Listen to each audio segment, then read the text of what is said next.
Hi, my name is Ken Lasseton. I wrote the Microbiome prescription site. Recently, in my last video, I went and showed how we were able to identify what I call middle peak um, associations with a particular symptom. Now, the middle peak, the existing algorithms, etc., do not handle such a things. It basically says, okay, we want to raise these further or raise these lower, and we set a criteria as in the top or bottom 3% or outliers, what's that, etc. When we're dealing with middle perk, the values may be normal, but the combination of values across many bacteria results in a symptom, which means how do we adjust. So being busy chewing over how to do it, and then I realized I had actually a mechanism in place to do it. I just had to, how should I say it, tie the pieces together to be able to do it. So I'm going to show you how we can go and adjust or get suggestions for adjusting these so-called middle peaks where it's associated with a symptom. Keyword is we are going to be doing symptom by symptom. We're not going to try dealing with multiple symptoms at one time. So sit down and figure out what your priority for your symptom is. You could do it several times, look at suggestions, and then aggregate them to whatever is in common across all of them. But the basic mechanism is it is symptom by symptom at a time, and the complexity of handling multiple symptoms gets hairy. Okay, so here I am on the site, and I'm going to go and do my usual login with the bottom site example login.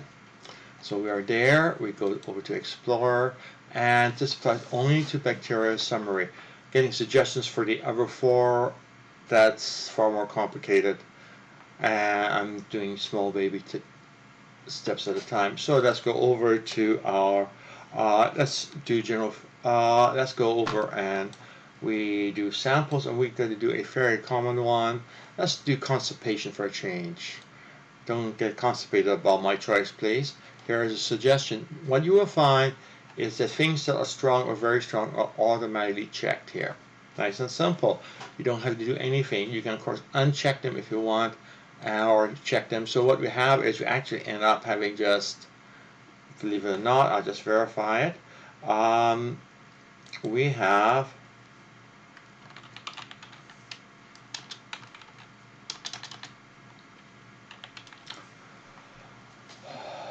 have all the strong ones, and let's go and see all the strong ones are listed there, the first to 40, and we only have 40 entries which are strong or very strong. So we have all of them listed there, and all we now do is create other sample profiles. Notice we have two sets of lab results being stored. One is the 16S. The other samples comes from things like GI map, etc. But the mechanism which I'm using for that is adaptable to this particular situation. And what it is in those things I indicate, is this higher or lower than desired? And what degree of higher or lower? Here we actually have that information by taking a look here, by looking at the z-score. For example, this one indicates that we are lower than desired. So the actual value we're dealing with is higher, so we want to adjust it. Basically, our goal is to get away from our current values. So it becomes a little bit of fun to figure out how to get away from a quote normal value or a reasonable value. So basically we select everything here that applies. You can go and do whatever checking you want to do to include or exclude. The choice is you. In this case we have 40 of them. We just click simple, and we go off, and in a few moments, assuming nothing blows up, we have there, and now we have how do you want to modify it, and And generally, I would include parents here and sometimes children, simply because it's good. And we do a show suggestion because you are already logged in.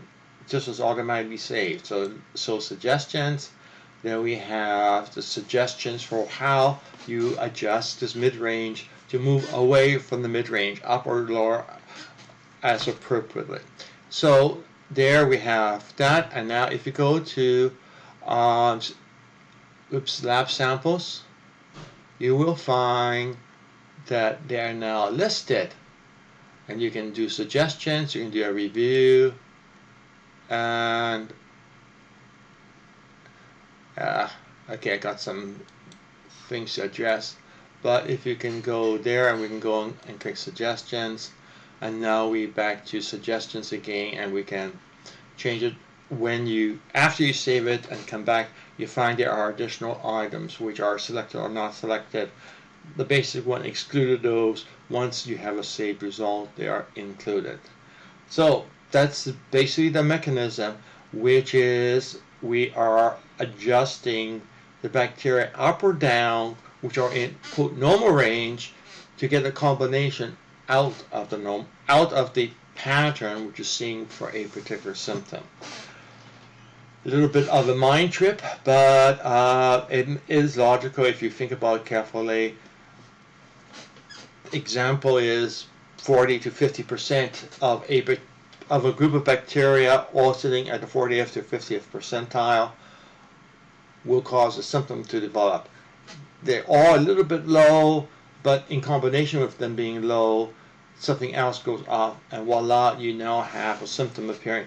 You increase some of them upwards or increase some of them downwards, and you get a different set of symptoms, or alternatively, no symptoms. Hopefully the latter. Okay, that's it. It's just sort of saying we can do something about adjusting a so-called mid-peak here. So if you go back to here, and again, we can go back and do something like diabetes 2. Oops, sorry, that's the wrong one. That was the what we were looking for was bacteria.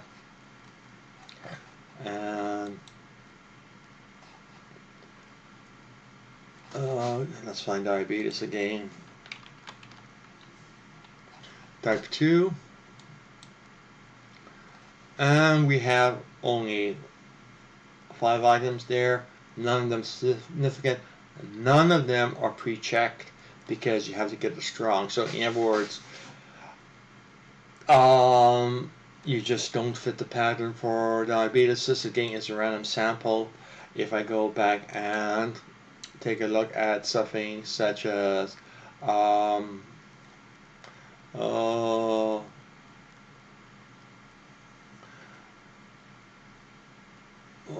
let's go and get something more interesting.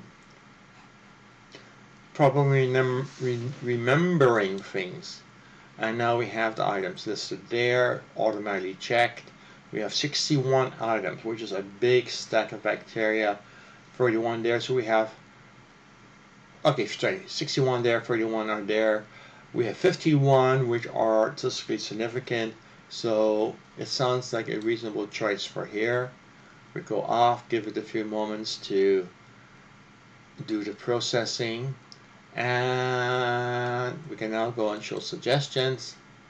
There, the bacteria listed are all there again, and you can go in and take a look at what the suggestions are.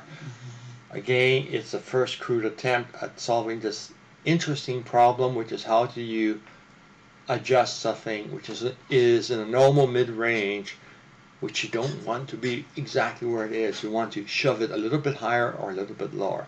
It's an interesting concept. Statistically, the data is there. It demonstrated. It's sort of, okay, it's there.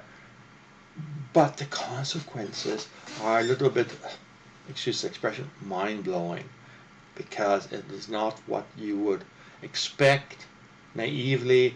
But when you think about it, it actually does make sense. If you think back to my last talk, we're going to talk about the question of drug dealers. Some come from lower class, from particular ethnic groups. Some come from the very rich because they're bored, they've got nothing else to do. Some come from the middle class, who are from diverse family, bad friends, even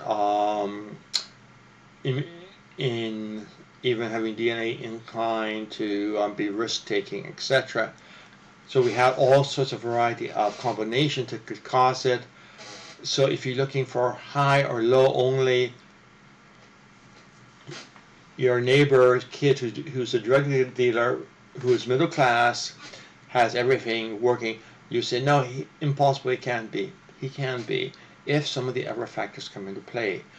The combinations, which all may be, quote, middle of the road values, but in combination, they push the person to become a drug dealer. Okay, so that's it. This is getting interesting.